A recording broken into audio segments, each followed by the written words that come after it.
दोस्तों, आपकी कामयाबी, आपके घर में सुख शांति, आपका हमेशा हंसते रहना, हमेशा खुश रहना, हमेशा स्वस्थ रहना आपको दुनिया की सारी खुशियां देता है और आपको इस दुनिया का सबसे सुख में इंसान भी बनाता है। इस कहानी में पूरी दुनिया का ज्ञान है, पूरी दुनिया का समाधान है, इसलिए यह कहानी आप अंत तक जरूर सुने। पर उससे पहले आपसे गुजारिश है कि अगर आपको ये कहानियां पसंद आती है तो मेरे चैनल पर और भी कई जबरदस्त बुद्ध की कहानियां हैं जो आपको जीवन जीने का सही तरीका सिखाएगी। आप उन्हें भी जरूर सुनें और इस वीडियो को लाइक, शेयर और कमेंट जरूर करें। बहुत समय पहले की बात है, एक छोटा सा नगर था। उस नगर में एक बहुत ही धनी सेठ रहा करता था। उस धनवान सेठ के पास कहने को सब कुछ था, किसी चीज की कोई कमी नहीं थी। उस धनवान सेठ ने अपने जीवन में बहुत दिग्गज मुकाम हासिल किए थे। उसने अपने जीवन में कई सफलताएं प्राप्त की थीं। वह जिस नगर में भी व्यापार करने जाता, वहां पर भी उसे सफलता मिलना निश्चित था। वह अपने जीवन में कभी भी हारा नहीं था। उसका व्यापार भी खूब जोरों शोरों से चल रहा था। उसके पिताजी ने उसे ऐसी 4 बातें बता रखी थीं जिसका वह नियमित पालन किया करता था और उन्हीं बातों का अनुसरण किया करता था और उन्हीं बातों की वजह से उसका जीवन बहुत ही सुखमय था। वो जीवन के हर क्षेत्र में सफल था। ऐसे ही काफी समय बीत गया और अब वो धनवान सेठ काफी बूढ़ा हो चुका था।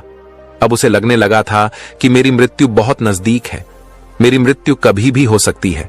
और वह जानता था कि उसका बेटा बहुत भोला है, बहुत नादान है, उसे अभी दुनियादारी की समझ नहीं है।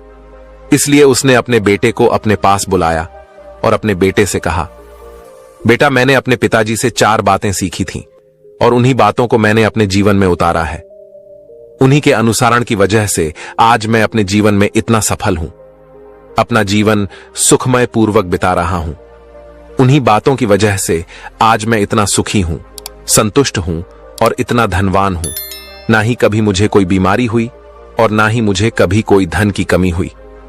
और तुम देख ही पा रहे हो कि मैं इस नगर का सर्वश्रेष्ठ धनवान हूं। लेकिन आज मेरे पास जो कुछ भी है, मैं उससे संतुष्ट हूं, मैं खुश हूं। लेकिन मैं चाहता हूं कि तुम मुझसे भी आगे बढ़ो, तुम और नाम कमाओ, तुम और धन कमाओ, लोग तुम्हारे बारे में जाने, तुम्हें पहचाने, क्योंकि हमारा समय कुछ और था और तुम्हारा आने वाला समय कुछ और ही है। उस धनवान सेठ ने अपने बेटे को अपने और करीब बुलाया और उससे कहने लगा, बेटा, आज मैं तुमको दुनिया की ऐसी 4 महत्वपूर्ण बातें बताने जा रहा हूं जो मुझे मेरे पिताजी ने बताई थी और इसी के कारण आज मैं इतना सफल हूं। यदि तुमने इन सभी बातों को अपने जीवन में उतार लिया, इनका नियमित तौर पर पालन किया, इनका अनुसरण किया, तो तुम भी अपने जीवन में बहुत धनवान बन जाओगे, अपने जीवन को बहुत सुखमय तौर पर बिताओगे। इन बातों के अनुसार से न तो तुम्हारे घर परिवार में कोई दुख आएगा और न ही तुम्हारे व्यापार में कभी कोई परेशानी उत्पन्न होगी। इतना कहकर धनवान सेठ अपने बेटे को 4 बातें बताना शुरू करता है। वह कहता है, बेटा, सबसे पहली बात है काम पर छांव में जाना और छांव में आना। दूसरी बात, अपने घर के चारों तरफ चमड़े की बार रखना। तीसरी बात, हमेशा खाने को मीठा करके खाना। और चौथी बात, अपनी पत्नी को हमेशा बांध कर रखना। इतना कहकर वह धनवान सेठ अब निश्चिंत हो चुका था। वह यह जानता था कि उसका बेटा बहुत भोला है, वह अपने पिता की बात अवश्य मानेगा और इन सभी 4 बातों को अपने जीवन में उतारेगा और इनका अनुसरण भी करेगा। देखते देखते कुछ महीने बीत गए और फिर एक दिन धनवान सेठ मृत्यु को प्राप्त हो गया। अपने पिता की मृत्यु के बाद उस धनवान सेठ के बेटे ने उन सभी 4 बातों को एक कागज पर लिख लिया ताकि वह उन्हें भूल न जाए और उन्हीं बातों को वह अपने जीवन में उतारने लगा। उन 4 बातों का अनुसरण करने लगा। सबसे पहली बात जो उसके पिता ने उससे कही थी, छांव में जाना और छांव में आना, तो उसने अपने घर से लेकर अपनी दुकान तक पूरे रास्ते पर एक टेंट लगवा दिया, क्योंकि उसके पास पैसा तो बहुत था और उसे कोई रोकने वाला भी नहीं था। जब भी कोई उसे पूछता कि आखिर तुमने ऐसा क्यों किया, तो वह उसके जवाब में बस इतना ही कहता कि मेरे पिताजी ने मुझसे ऐसा ही करने को कहा है। इसके बाद उसने अपने पिता की अगली बात का अनुसरण किया उसने अपने घर के चारों तरफ चमड़े की बार लगवा दी। ये देखकर आसपास के लोग बहुत क्रोधित हो गए। वे लोग उससे झगड़ा करने पर भी उतर आए। कई लोगों ने तो यह तक कह दिया कि आखिर तुमने ऐसा क्यों किया, क्योंकि उस चमड़े से बहुत बदबू आती है और इससे हमें तकलीफ होती है, इसे आज ही निकलवा दो। लेकिन कोई उसका कुछ भी ना कर सका, क्योंकि उसके पास बहुत पैसा था। इसलिए कोई भी व्यक्ति उसका ज्यादा समय तक विरोध न कर सका और उसने भी मन बना लिया था कि वह अपने पिता की सभी बातों को पूरे दिल से मानेगा। उसके पिता ने उसे तीसरी बात कही थी कि खाने को मीठा करके खाना, जिस कारण वह अपनी पत्नी से हर रोज खाने में कुछ मीठा ही बनवाता था। कभी सेवियां, कभी खीर, कभी हलवा, तो कभी मिठाइयां। हमेशा यही सब खाता रहता। और उसके पिता ने उसे चौथी बात कही थी, अपनी पत्नी को हमेशा बांध कर रखना, जिस कारण वह हर रोज अपनी पत्नी को रस्सी से बांध कर रखता था। ऐसे ही कई दिन बीत गए और देखते ही देखते अब वह सेठ के बेटे का जीवन धीरे धीरे बर्बाद होने लगा था, क्योंकि उसने अपने पिता की सभी बातों का गलत मतलब निकाला था और वह उसी के अनुसार उनका पालन कर रहा था। देखते देखते उसका उतना दिग्गज व्यापार अब ठप होने लगा था। उसके यहां पर ग्राहकों की संख्या कम होने लगी थी, क्योंकि जब उसका मन करता तब वह दुकान जाया करता और जब उसका मन करता तो वह दुकान से वापस घर लौट आता। उसका अपने पिताजी के इस कारोबार में मन नहीं लगता था। इस कारण उसके सारे ग्राहक अब उससे नाराज होने लगे थे। उसके सारे ग्राहक अब एक एक करके उस दुकान से दूर चले जा रहे थे। इसी कारण उसका पूरा व्यापार अब ठप हो चुका था। जिस व्यापार को बनाने में उसके पिताजी ने खून पसीना एक कर दिया था, उस व्यापार को उसने कुछ ही महीनों में पूरी तरह से बर्बाद कर दिया था। अब उसका धंधा बहुत कम हो चुका था, जिस कारण वह बहुत परेशान रहता था, बहुत चिंतित रहता था। और तो और उसने अपने घर के चारों तरफ चमड़े की दीवार करवाई थी। उस कारण आसपास पर बहुत गंदी बदबू फैल चुकी थी। इसलिए जो भी उसके आसपास रहते थे, उन सभी ने वह घर त्याग कर कहीं और पर अपना बसेरा बसा लिया। चमड़े की बदबू के कारण अब उसके घर में भी कोई नहीं आता था। यहां तक कि उसके मित्र और उसके रिश्तेदार भी उस घर में आने से कतराते थे। लेकिन अब भी उसे समझ नहीं आ रहा था कि आखिर ये सब हो क्यों रहा है। वो बहुत परेशान रहने लगा था और वह हमेशा मीठा भोजन किया करता था, जिस कारण उसका वजन बहुत ज्यादा बढ़ चुका था। और इस मोटापे के कारण उसके शरीर में न जाने कितनी सारी बीमारियों ने अपना घर बना लिया था। आए दिन उसके घर पर वैद्य आने लगे थे। इन्हीं कारणों से अब उसका पैसा भी इन चीजों में बर्बाद होने लगा था। और अपने पिता की चौथी बात उसने मानी थी, वह थी अपनी पत्नी को बांध कर रखना, जिसकी वजह से उसकी पत्नी उससे नाराज हो गई और वह घर से अपने मायके लौट गई। उसने अपनी पत्नी को मनाने की कोशिश की, तरह तरह के उपाय किए, लेकिन उसकी पत्नी नहीं मानी। और वैसे भी कोई भी स्त्री ऐसे मर्द के साथ क्यों रहना चाहेगी जो उसे बेवजह ही बांध कर रखता हो। देखते देखते अब वह सेठ के बेटे का पूरा जीवन बर्बाद हो चुका था। न तो अब उसके पास व्यापार बचा था, न ही धन, न ही उसकी पत्नी और न ही वह रिश्तेदार जो पैसों के लिए उसके आसपास घूमा करते थे। और तो और अब उसका स्वास्थ्य भी ठीक नहीं रहता था, जिस कारण वह बहुत चिंतित रहने लगा था, बहुत परेशान रहने लगा था। उसे यह सब समझ ही नहीं आ रहा था कि क्या हो रहा है और क्यों हो रहा है। इन सभी बातों को लेकर वो बहुत परेशान रहता और वह मन ही मन अपने पिताजी को कोसा करता था। वो कहता, पिताजी, आपने तो मेरा पूरा जीवन बर्बाद कर दिया आपकी उन 4 बातों के कारण। आज मुझसे मेरा सब कुछ छिन चुका है। न तो मेरे पास व्यापार रहा, न ही धन दौलत, न ही वह रिश्तेदार, न ही मेरी पत्नी, और यहां तक कि मेरे स्वास्थ्य ने भी मेरा साथ त्याग दिया है। आप ही के कारण आज मेरा पूरा जीवन बर्बाद हो चुका है। यदि मैंने आपकी वह 4 बातें न मानी होती, यदि मैंने उन्हें अपने जीवन में न उतारा होता, तो आज मैं एक सुखमय जीवन जी रहा होता। आपकी इन 4 बातों पर चलकर मुझे क्या मिला? मैंने एक आज्ञाकारी बेटे की तरह आपकी सारी बातें भली भांति मानी, उन पर यकीन किया, उनका अनुसरण किया। लेकिन मैं ही मूर्ख था जो मैंने आपकी उन बातों पर आंख बंद करके यकीन कर लिया। इतना कहकर वह फूट फूट कर रोने लगा। तभी उसे एक दिन पता चला कि उसके पास के नगर में एक साधु आए हुए हैं और वह साधु सभी की समस्याओं का हल बताते हैं। चाहे कैसी भी समस्या हो, वह उसका निवारण अवश्य करते हैं। यह सुनकर उसने सोचा कि चलो एक बार मिलकर देखता हूं, हो सकता है कि मेरी भी समस्या का समाधान मुझे मिल जाए। इस आशा के साथ वह उन साधु के पास पहुंचा। वहां पहुंचकर सीधा उनके चरणों में जा गिरा और जोर जोर से रोने लगा। वह कहने लगा, हे गुरुवर, अब आप ही मुझे बचा सकते हैं। मेरे पिताजी ने तो मेरा पूरा जीवन बर्बाद करके रख दिया। आज मेरी जो भी स्थिति है वह सब मेरे पिताजी के कारण ही है। मेरे पिताजी ने मुझे जैसा कहा मैंने वैसा ही किया। हमेशा एक अच्छे बेटे की तरह उनकी सारी बातें मानी, अपने सारे फर्ज निभाए। और देखिए मेरे पिताजी ने मेरे साथ क्या किया। मरते मरते भी वह मुझे गलत बात सिखा गए और उसका खामियाजा मुझे आज भुगतना हो रहा है, क्योंकि मैंने उनकी सभी बातों को अपने जीवन में उतारा, उनका अनुसरण किया। और देखिए आज मेरे साथ क्या हो गया। मेरा तो पूरा जीवन ही बर्बाद हो गया। मैं अब तक यह नहीं समझ पाया कि मेरे पिताजी ने मेरे साथ ऐसा क्यों किया। क्या मैंने उनके साथ कुछ गलत किया था? इतना कहकर वह उन साधु के सामने और भी जोर जोर से रोने लगा। तभी वह साधु महाराज उस सेठ के बेटे से कहते हैं, बेटा चुप हो जाओ, पहले मुझे अपनी सारी बात तो बताओ। आखिर तुम्हारे साथ क्या हुआ है? तुम इस तरह से क्यों रो रहे हो? तुम्हारी इस परेशानी का क्या कारण है? उन साधु के इतना कहने पर उस सेठ के बेटे ने पर्ची उन साधु के हाथ में रख दी, जो उसने अपने पिता की मृत्यु के बाद लिख रखी थी, जिसमें उसने अपने पिता की चारों बातें लिखी थीं। उन साधु ने पर्ची ली और उसे पढ़ने लगे, और उन्होंने जैसे ही वह पढ़ा वह जोर जोर से हंसने लगे। और वह उस सेठ के बेटे से कहते हैं, तुम कितने मूर्ख हो। तुम्हारे पिता ने तो तुम्हें दुनिया का सारा ज्ञान दे दिया, लेकिन तुम उसे समझ नहीं पाए, तुम उसका सही तरह से पालन नहीं कर पाए, और कहते हो कि तुम्हारे पिता ने तुम्हें गलत राह दिखाई है, तुमने गलत संदेश दिया है। तुम्हारे पिताजी तो तुम्हारी परीक्षा ले रहे थे कि तुम उनकी बातों को समझ पाते हो या नहीं, तुम उनकी बातों का सही मतलब निकाल पाते हो या नहीं।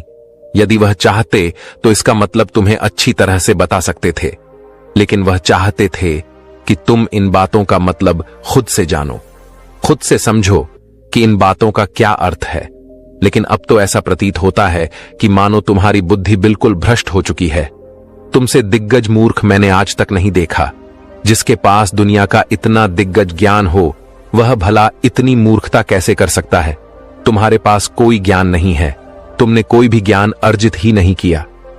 अगर तुम इन बातों का सही मतलब समझ चुके होते तो तुम भी अपने जीवन में अपने पिता की तरह ही सफल होते, खुश होते, और तुम्हारा जीवन सुखमय तरह से बीत रहा होता।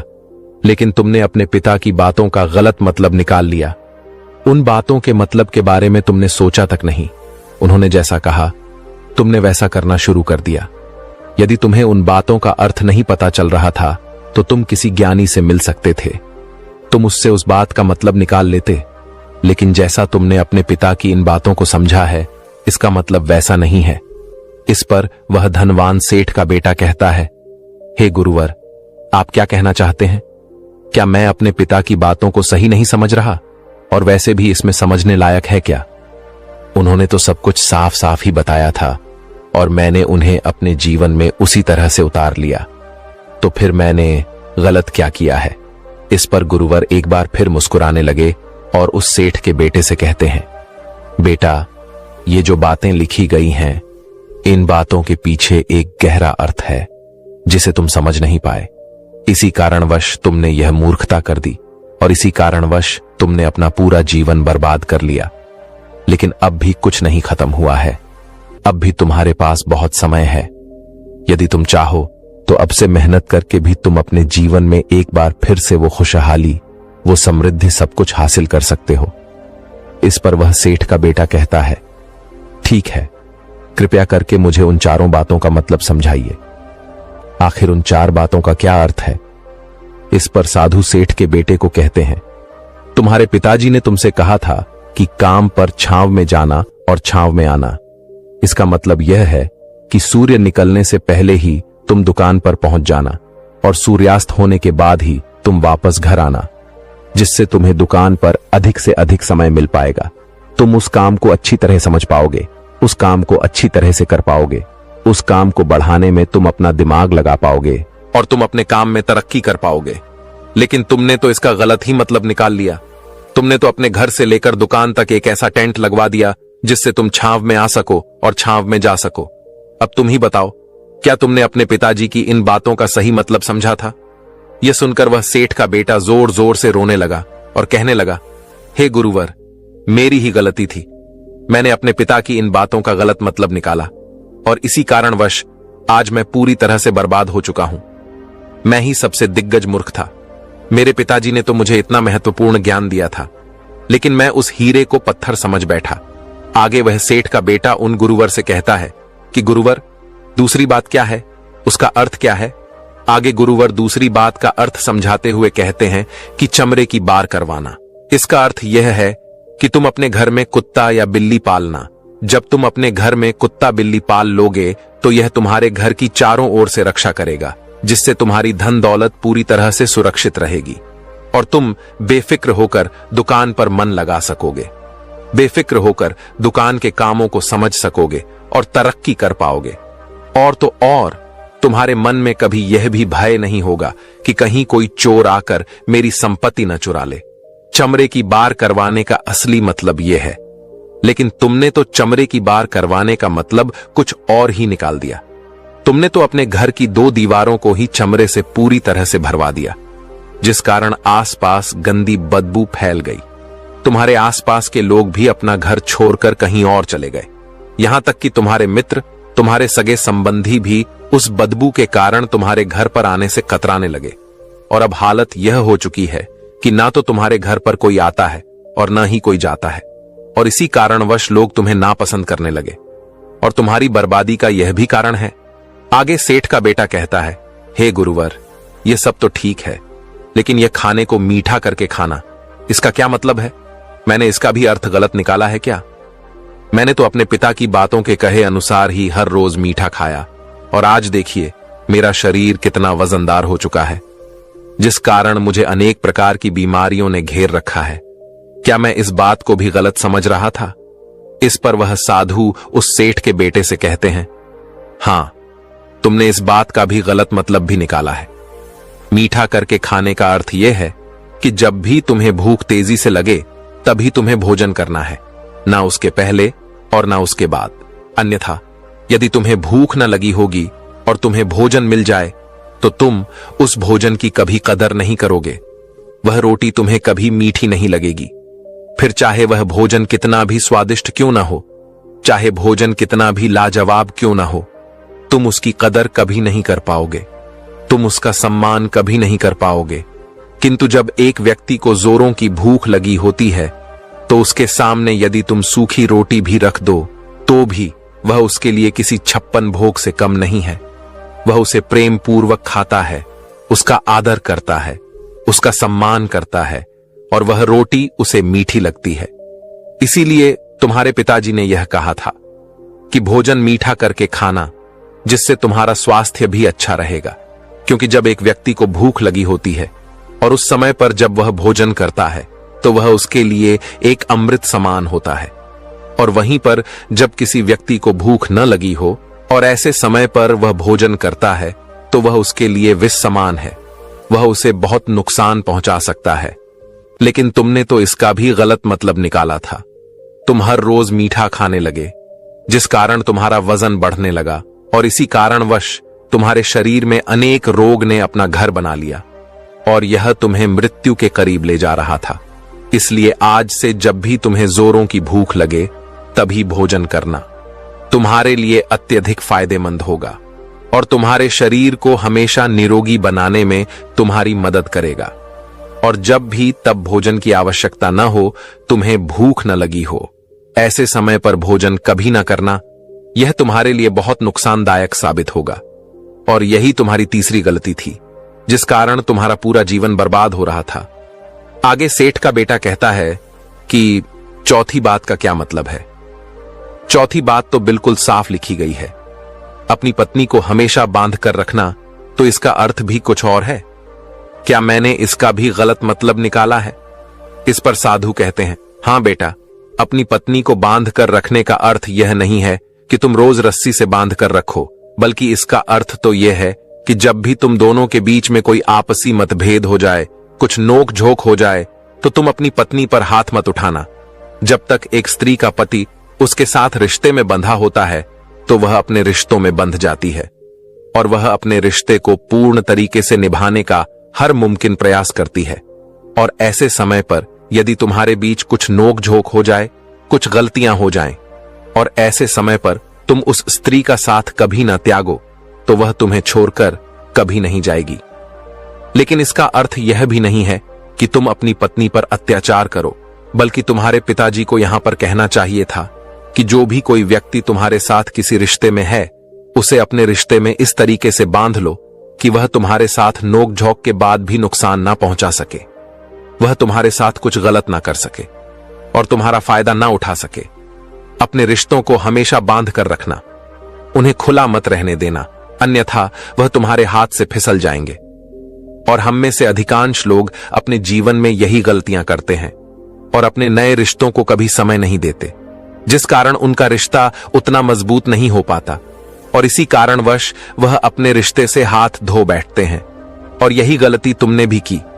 तुमने तो अपनी पत्नी को बांध कर रखा है, तो भला वह तुम्हें कैसे माफ कर सकती है?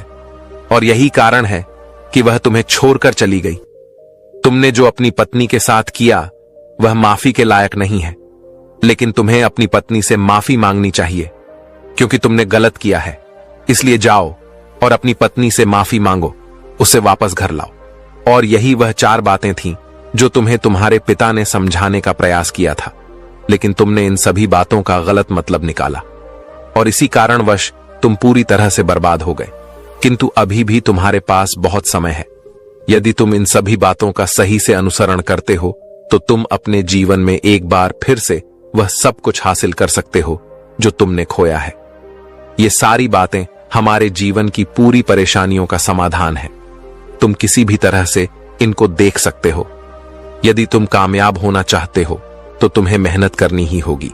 सूर्य निकलने से पहले तुम्हें अपने घर से निकलना होगा और हमेशा सूर्य के ढलने के बाद ही तुम्हें घर वापस लौटना होगा, ताकि धन दौलत को कोई तुमसे छीन ना ले। तुम्हें अपने रिश्तों को कुछ इस तरीके से बांधना होगा ताकि वह रिश्ते तुम्हें परेशान न करें, तुम्हें तकलीफ न पहुंचाएं, तुम्हारा फायदा न उठाएं। और हमेशा एक अच्छा और स्वस्थ भोजन करना जब तुम्हें भूख लगी हो, ताकि तुम्हें जो भी सांसें मिली हैं तुम उसे खुशी खुशी जी सको। और अपने रिश्तों को हमेशा बांध कर रखना, उन्हें खुला मत छोड़ना, अन्यथा वह तुम्हारे हाथ से फिसल जाएंगे। और अपने घर में अवश्य ही कुत्ते या बिल्ली को जरूर पालना ताकि तुम्हारा धन हमेशा सुरक्षित रहे। इन सभी बातों का अपने जीवन में अनुसरण करने के बाद तुम अपने जीवन में सब कुछ एक बार फिर पा सकते हो जो तुमने आज तक खोया है। और हो सकता है कि तुम इससे भी अधिक उन्नति कर पाओ, इससे भी अधिक समृद्धि पा सको, अपने जीवन को खुशहाल और सुखमय बना सको। इतना कहकर साधु शांत हो गए और सेठ का बेटा भी अपनी सभी गलतियों को समझ चुका था। उसने उन गुरु को प्रणाम किया और वापस अपने घर लौट गया। उसने उन सभी 4 बातों को अपने जीवन में उतारा, उनका सही सही अनुसरण किया। उसके बाद से उसके जीवन में सकारात्मक प्रभाव दिखने लगे। वह एक बार फिर से अपने व्यापार को सफल बनाने लगा। वह एक बार फिर से अपनी पत्नी को घर लाने में सफल रहा और देखते ही देखते उसका जीवन सुखमय और आनंदमय हो गया था। मुझे उम्मीद है कि आपको यह कहानी पसंद आई होगी और आपने इससे कुछ सीखा होगा। कहानी के बारे में अपने विचार आप हमें नीचे कमेंट बॉक्स में बता सकते हैं। नमो बुद्धाय।